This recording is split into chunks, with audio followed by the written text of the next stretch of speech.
ನಮಸ್ಕಾರ, ಎಫ್ಎಂ ನ್ಯೂಸ್ಗೆ ಸ್ವಾಗತ. ನಾನು ಭಾರ್ಗವಿ. ಇದೀಗ ಬಂದ ನ್ಯೂಸ್ ಅಪ್ಡೇಟ್.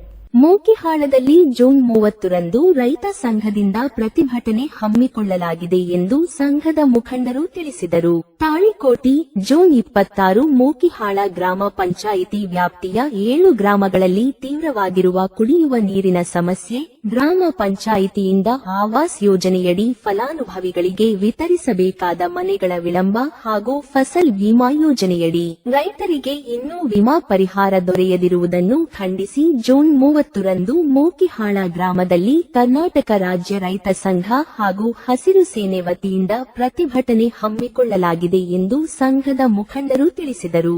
ಗುರುವಾರ ಪ್ರವಾಸಿ ಮಂದಿರದಲ್ಲಿ ನಡೆದ ಪತ್ರಿಕಾಗೋಷ್ಠಿಯಲ್ಲಿ ಮಾತನಾಡಿದ ಕರ್ನಾಟಕ ರಾಜ್ಯ ರೈತ ಸಂಘದ ರಾಜ್ಯ ಉಪಾಧ್ಯಕ್ಷ ಶಾಂತಗೌಡ ಪಾಟೀಲ ನಡಹಳ್ಳಿ, ಜಿಲ್ಲಾಧ್ಯಕ್ಷ ಸಂಗಮೇಶ ಸಗರ ಹಾಗೂ ರಾಜ್ಯ ಉಪಾಧ್ಯಕ್ಷ ಕಲ್ಲು ಸೊನ್ನದ ಅವರು ರೈತರ ಹಾಗೂ ಗ್ರಾಮೀಣ ಜನರ ಮೂಲಭೂತ ಸಮಸ್ಯೆಗಳಿಗೆ ಸಂಬಂಧಿಸಿದಂತೆ ಹಲವು ಬಾರಿ ಅಧಿಕಾರಿಗಳ ಗಮನಕ್ಕೆ ತಂದರೂ ಸಮರ್ಪಕ ಪರಿಹಾರ ದೊರಕಿಲ್ಲ. ಆದ್ದರಿಂದ ಸಾರ್ವಜನಿಕರ ಮತ್ತು ರೈತರ ಹಿತದೃಷ್ಟಿಯಿಂದ ಪ್ರತಿಭಟನೆ ನಡೆಸಲು ನಿರ್ಧರಿಸಲಾಗಿದೆ ಎಂದು ಹೇಳಿದರು. ಪ್ರತಿಭಟನೆಯನ್ನು ಯಶಸ್ವಿಗೊಳಿಸಲು ರೈತರು, ಸಾರ್ವಜನಿಕರು ಹಾಗೂ ಸಂಘದ ಕಾರ್ಯಕರ್ತರು ಹೆಚ್ಚಿನ ಸಂಖ್ಯೆಯಲ್ಲಿ ಭಾಗವಹಿಸಿ ಸಹಕರಿಸಬೇಕು ಎಂದು ಅವರು ಮನವಿ ಮಾಡಿದರು. ಪತ್ರಿಕಾಗೋಷ್ಠಿಯಲ್ಲಿ ತಾಲೂಕು ಯುವ ಘಟಕದ ಅಧ್ಯಕ್ಷ ದೇವರಾಜ್ ಗುಂಡಕನಾಳ, ತಾಲೂಕು ಅಧ್ಯಕ್ಷ ಶ್ರೀಶೈಲ್ ವಾಲಿಕಾರ, ಘಟಕ ಅಧ್ಯಕ್ಷ ಉಮೇಶ್ ಮಕಾಳಿ, ಸದಸ್ಯರಾದ ಹಣಮಂತು ಗೋನಾಳ, ಎಲ್ಲು ಹಡಗಿನಾಳ, ಹಣಮಂತ್ರಾಯ ಮಕಾಳಿ, ಬಸವರಾಜ ಮಕಾಳಿ, ಹನೀಫ ಮುಲ್ಲಾ, ಮೈಬು ಅವಟಿ, ದೇವಣ್ಣ ಮೇಟಿ, ಸತೀಶ ಬಡಿಗೇರ, ಪರಸು ಕೊಡೆಕಲ್ಲ ಸೇರಿದಂತೆ ಹಲವರು ಉಪಸ್ಥಿತರಿದ್ದರು. ಕರ್ನಾಟಕ ರಾಜ್ಯ ರೈತ ಸಂಘ ಹಾಗೂ ಹಸಿರು ಸೇನೆಯ ವತಿಯಿಂದ ಈ ಪ್ರಕಟಣಾ ಸಭೆ ಒಂದು ಪ್ರಕಟಣಾ ಸಭೆ ಎಲ್ಲ ಪತ್ರಿಕಾ ಮಾಧ್ಯಮದ ಎಲ್ಲ ಬಂಧುಗಳೇ, ಕರ್ನಾಟಕ ರಾಜ್ಯ ರೈತ ಸಂಘ ಹಾಗೂ ಹಸಿರು ಸೇನೆ ದಿನಾಂಕ 30/6/2026 ಮಂಗಳವಾರ ಬೆಳಗ್ಗೆ 10 ಗಂಟೆಗೆ ಮುಖ್ಯಾಳ ಪಂಚಾಯಿತಿಯ ಮುಂಭಾಗದಲ್ಲಿ ಮುಖ್ಯಾಳ ಪಂಚಾಯಿತಿಯ ಎಲ್ಲ ಹಳ್ಳಿಗಳ ರೈತರು ಸುಮಾರು 2,000ಕ್ಕಿಂತ ಹೆಚ್ಚು ರೈತರು ಒಗ್ಗೂಡಿ ಒಂದು ಪ್ರತಿಭಟನೆಯನ್ನು ನಾವು ಮಾಡ್ತಾ ಇದ್ದೀವಿ. ಯಾಕೆ ಪ್ರತಿಭಟನೆಯನ್ನು ನಾವು ಮಾಡ್ತಾ ಇದ್ದೀವಿ ಅಂತಂದ್ರೆ, ನಮ್ಮ ಮುಖ್ಯಾಳ ಪಂಚಾಯಿತಿಯ ವ್ಯಾಪ್ತಿಯ ಹಳ್ಳಿಯ ರೈತರು ಸುಮಾರು 7 ಹಳ್ಳಿಯ ರೈತರು ಸುಮಾರು 2019ರಿಂದ ಇಲ್ಲಿಯವರೆಗೆ ಪ್ರಧಾನಮಂತ್ರಿ ಫಸಲ್ ಬಿಮಾ ಯೋಜನೆ ಅಡಿಯಲ್ಲಿ ಇನ್ಶೂರೆನ್ಸ್ ಅನ್ನ ಕಟ್ತಾ ಬರ್ತಾ ಇದ್ದಾರೆ. ಆದರೆ ಇಲ್ಲಿವರೆಗೆ ಕೂಡ ನಮ್ಮ ರೈತರ ಬೆಳೆಗಳು ಹಾಳಾದರೂ ಕೂಡ 1 ರೂಪಾಯಿ ಇನ್ಶೂರೆನ್ಸ್ ಕಂಪನಿಯಿಂದ ಪರಿಹಾರ ಬಂದಿಲ್ಲ. ಇದಕ್ಕೆ ಕಾರಣ ಏನು? ಯಾಕೆ ಬಂದಿಲ್ಲ ಮತ್ತು ಇದನ್ನ ಯಾರು ವರದಿ ಕೊಡ್ತಾ ಇದ್ದಾರೆ? ಪಂಚಾಯತಿ ಮಟ್ಟದಲ್ಲಿ ಪಂಚಾಯತಿ ಪಿಡಿಒ ವರದಿ ಕೊಡ್ತಾ ಇದ್ದಾರೆ ಅಂತ ಅವ್ರು ಹೇಳ್ತಾರೆ.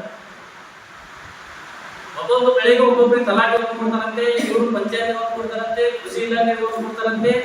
ಅದಕ್ಕೆ ನಮಗೆ ಫಸಲ್ ಬಿಮಾ ಯೋಜನೆ ಅಡಿಯಲ್ಲಿ ಯಾವ ರೀತಿ ಇವರು ಬೆಳೆಗಳನ್ನ ಸರ್ವೆ ಮಾಡ್ತಾರೆ ಅನ್ನೋದನ್ನ ಸಂಪೂರ್ಣ ಮಾಹಿತಿಯನ್ನ ಕುರಿತು ಸರ್ಕಾರದ ಗೈಡ್ಲೈನ್ಸ್ ಕಾಪಿಯನ್ನ ಅವತ್ತು ನಮ್ಮ ಹೋರಾಟದಲ್ಲಿ ಕೊಡಬೇಕು, ನಮ್ಮ ರೈತರಿಗೆ ತಿಳಿಸ್ಬೇಕು. ಯಾಕೆ ಬಂದಿಲ್ಲ, ಕಾರಣ ಏನು? ಎಲ್ಲ ಪಂಚಾಯತಿಗಳಿಗೆ ಕೆಲವು ಪಂಚಾಯತಿಗಳು ಬಂದಿದೆ, ಮುಖ್ಯ ಪಂಚಾಯತಿ ಈ ತೋರಿಸೋದಕ್ಕೆ ಯಾಕೆ ಮಾಡಲಿಲ್ಲ? ಎಲ್ಲ ರೈತರು ಬೆಳೆ ಬೆಳೆದಿದ್ದಾರ ಅಥವಾ ಅಧಿಕಾರಿಗಳು ಏನಾದರೂ ಕೂಡ ಇಲ್ಲಿ ಇನ್ಶೂರೆನ್ಸ್ ಕಂಪನಿಯ ಜೊತೆಗೆ ಶಾಮೀಲಾಗಿ ಇಲ್ಲಿ ಅಧಿಕಾರಿಗಳಿಗೆ ರೈತರಿಗೆ ಮೋಸ ಮಾಡಿದಾರ ಅನ್ನೋದನ್ನು ಸ್ಪಷ್ಟಪಡಿಸಬೇಕು. ಅದಕ್ಕಾಗಿ ಇದು ನಮ್ಮ ಹೋರಾಟ. ಅದರ ಜೊತೆಗೆ ಮುಂದಿನ ಸಾರಿ ಈ ರೀತಿ ಆಗಬಾರ್ದು. ಅನ್ನುವಂಥ ಉದ್ದೇಶದಿಂದ ಇವತ್ತು ನಾವು ಹೋರಾಟ ಮಾಡ್ತಾ ಇದ್ದೇವೆ. ಅದರ ಜೊತೆಗೆ ಇನ್ನೊಂದು ಇವ್ರು ಏನ್ ಮಾಡ್ತಾ ಇದ್ದಾರೆ ಇನ್ಶೂರೆನ್ಸ್ ಕಂಪ್ನಿಯವರು ಅಂತಂದ್ರೆ, ಈ ಪಂಚಾಯತಿ ಪಿಡಿಒಗಳಾಗಿರ್ಬೋದು, ಈ ತಲಾಟೆಗಳಾಗಿರ್ಬೋದು, ಈ ಕೃಷಿ ಇಲಾಖೆ ಅಧಿಕಾರಿಗಳಾಗಿರ್ಬೋದು, ಇವರೆಲ್ಲ ಈ ಇನ್ಶೂರೆನ್ಸ್ ಕಂಪ್ನಿಯ ಜೊತೆಗೆ ಶಾಮೀಲಾಗಿ ಯಾವ ಹಳ್ಳಿಯ ರೈತರಿಗೆ ನಾವು ಹೋಗ್ತಾ ಇದ್ದೇವೆ, ಯಾವ ಇವತ್ತು ಏನೋ ರ್ಯಾಂಡಮ್ ಆಗಿ ಸೆಲೆಕ್ಟ್ ಮಾಡ್ಬೇಕು ಅಂತ ಹೇಳ್ತಾರೆ. ಆ ರ್ಯಾಂಡಮ್ ಆಗಿ ಸೆಲೆಕ್ಟ್ ಮಾಡೋದನ್ನ ಯಾವ ರೈತರದ್ದು ಹೊಲಗಳು ಸೆಲೆಕ್ಟ್ ಆಗಿದ್ದಾವೆ, ಆ ಬೆಂಚಿ ಮೇಲೆ ಹಂತ ಒಂದು ಕ್ರಾಪ್ ಹೇಗಿದೆ ಅಂತ ನೋಡಕೊಂಡು ಹೋಗ್ತಾರೆ, ಆಮೇಲೆ ಕಟಾವು ಮಾಡಕೊಂಡು ಹೋಗ್ತಾರೆ. ಇವರು ಆ ಸಂದರ್ಭದಲ್ಲಿ ಕೆಲವು ರೈತರನ್ನ ಕರ್ಕೊಂಡು ಹೋಗ್ಬೇಕು, ಊರೊಳಗೆ ಡಂಗ ಹೊಡಿಬೇಕು, ಪಂಚಾಯತಿಗೆಲ್ಲ ಡಂಗ ಹೊಡೆದು ಮಾಡಿ ರೈತರನ್ನ ಎಲ್ಲರಿಗೆ ಹೇಳಿ ಇಂಥ ದಿನ ನಿಮ್ಮ ಊರಲ್ಲಿ ನಾವು ಬರ್ತಾ ಇದೀವಿ, ಕಟಾವು ಮಾಡ್ತಾ ಇದೀವಿ ಅಂತೇಳಿ ಹೇಳ್ಬೇಕಾಗಿದೆ. ಇವ್ರು ಯಾರಿಗೆ ಹೇಳಲ್ಲ, ಯಾರಿಗೆ ತಿಳಿಸಂಗಿಲ್ಲ, ಇವರೇ ಹೋಗುದು. ಅದು ಆಕ್ಚುಲಿ ಏನಪ್ಪಾ ಅಂತಂದ್ರೆ, ಒಣ ಬೇಸಾಯದಲ್ಲಿ ಬೆಳೆದಂತ ಬೆಳೆಗಳನ್ನ ಕಟಾವು ಮಾಡ್ಬೇಕು. ಒಂದ್ ವೇಳೆ ಇವ್ರು ಸೆಲೆಕ್ಟ್ ಮಾಡಿದ್ದು ಅವ ನೀರು ಬಿಟ್ಟಿದ್ನ ಅಂತಂದ್ರೆ ಅದನ್ನ ಹೆಂಗೆ ಇವ್ರು ಕ್ಯಾಲ್ಕುಲೇಷನ್ ಮಾಡ್ತಾರೆ? ಅದಕ್ಕೆ ಇದು ಒಟ್ಟಾರೆಯಾಗಿ ಇದರಲ್ಲಿ ದೊಡ್ಡ ಗೋಲ್ಮಾಲ್ ನಡೆದಿದೆ. ಇದರಲ್ಲಿ ಎಲ್ಲಾ ಅಧಿಕಾರಿಗಳು ಭಾಗಿಯಾಗಿದ್ದಾರೆ. ಇದು ಕಟ್ಟದಲ್ಲಿರುವ ರೈತರನ್ನ ಉಳಿಸಲಿಕ್ಕೋಸ್ಕರ ಕೇಂದ್ರ ಸರ್ಕಾರ ಈ ಯೋಜನೆಯನ್ನ ಮಾಡಿದೆ. ಆದ್ರೆ ಇವರು ಒಂದು ಹಳ್ಳಿಗೆ ಕೂಡ ನೀರು ಹೋಗಿಲ್ಲ ಸರಿಯಾಗಿ ನೀರು ಅದೇನಿದೆ ವಾಟರ್ ಟ್ರೀಟ್ಮೆಂಟ್ ಫಿಲ್ಟರ್ ಆಗುತ್ತಲ್ಲ ನೀರು ಅಲ್ಲಿ ಏನಾಗಿದೆಪ್ಪ ಅಂತಂದ್ರೆ,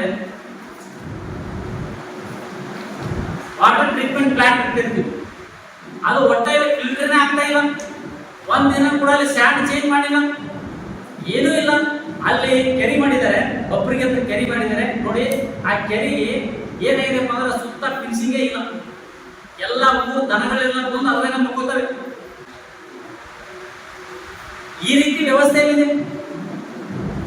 ಒಂದಿನ ಅಧಿಕಾರಿಗಳು ಭೇಟಿ ಕೊಟ್ಟಿಲ್ಲ, ಯಾವ ಕೆಲಸವನ್ನು ಮಾಡಿಲ್ಲ. ಮತ್ತೆ ಪ್ರತಿ ವರ್ಷ ಇವರು ಟೆಂಡರ್ ಕರೀತಾರೆ, ಒಮ್ಮೆ 1 ವರ್ಷಕ್ಕೆ ಕರೀತಾರೆ, ಒಮ್ಮೆ 5 ವರ್ಷ ಸೇರಿ ಕರೀತಾರೆ.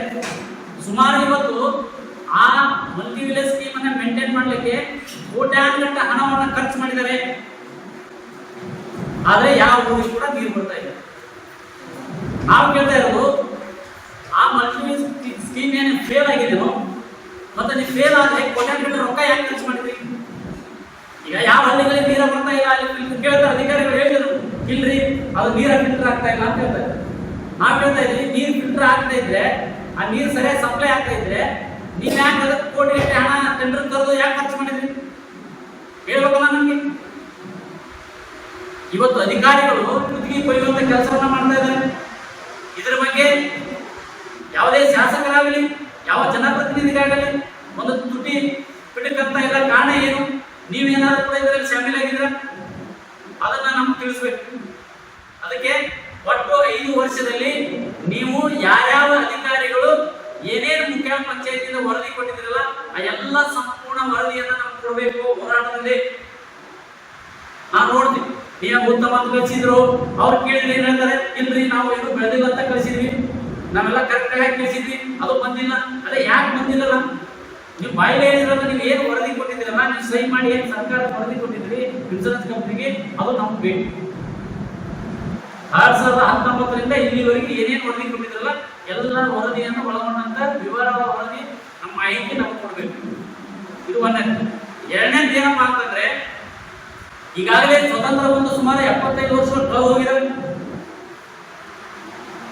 ಆದರೂ ಕೂಡ ಇವತ್ತು ನಮ್ಮ ಹಳ್ಳಿಗಳಲ್ಲಿ ಕುಡಿಲಿಕ್ಕೆ ನೀರಿಲ್ಲ. ಯಾವ ಹಳ್ಳಿಗೆ ಹೋದ್ರು ಕೂಡ ಅದೇ ಸಮಸ್ಯೆ ಇದೆ.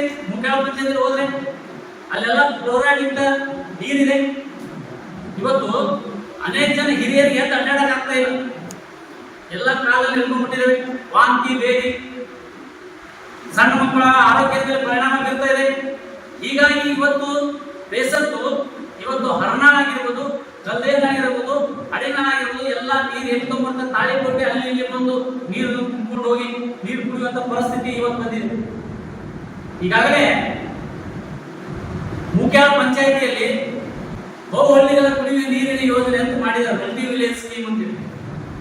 ಸುಮಾರು ಒಂದು 10 ವರ್ಷದಿಂದ ಅಲ್ಲಿ ಕಾರ್ಯನಿರ್ವಹಿಸ್ತಿರ್ಬೋದು.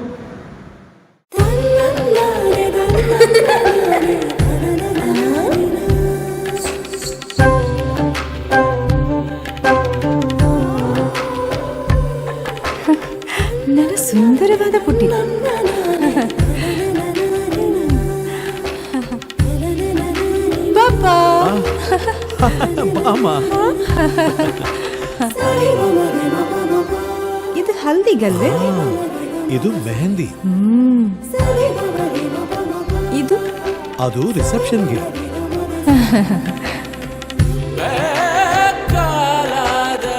ಇದು ಯಾವುದಕ್ಕೆ?